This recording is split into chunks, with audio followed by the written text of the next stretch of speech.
facilitated by the experiences I've had with the members of my team who are fortunately here with us today. And it's titled The Emotional Supplement. You see, I'm a logical person.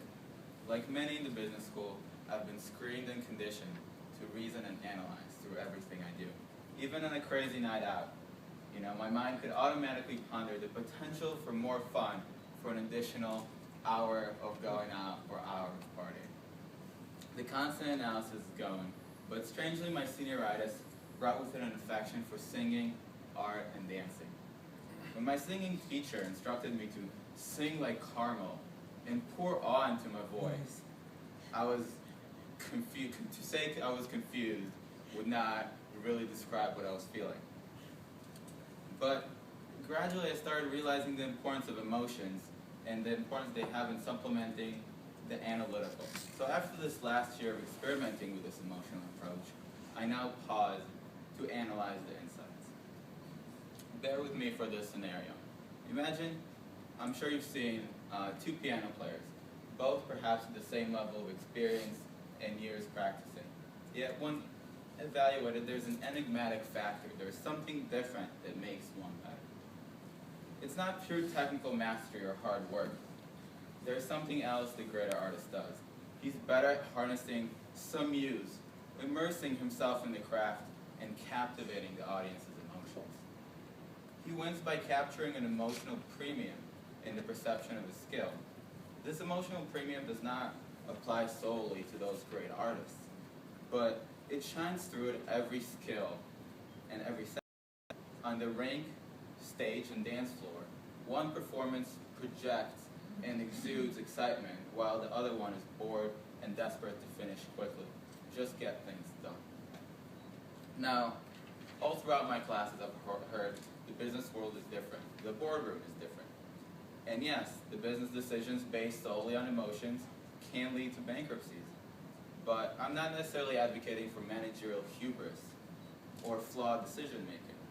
Instead, step outside the conventional business school thinking. At the basic level, is there really that much difference between the mental state of a pianist and that of a consultant as they're just going through their craft? Take, for instance, my professor, who crafts a thriller of a lecture on the true pairs of corporate tax. Is it customers? Is it capital holders? Is it employees? Is there a fair allocation? An auditorium of students is engrossed in the lecture, and it's not simply because the tax expertise of the professor is not usually the most exciting topic of them all. But this example of the intangible emotional premium shows that setting and subject are essentially irrelevant, as they merely are a canvas for our own self-expression. An elegant Excel model, I think, can be built with the ardor of a Renaissance sculptor, and a business plan presented with the fervor of an opera singer. I think for the emotionally driven, once I get into those stages and the states of mind, work is almost it is a source of pride and inspiration, right? You achieve a higher meaning besides just getting a grade or a paycheck.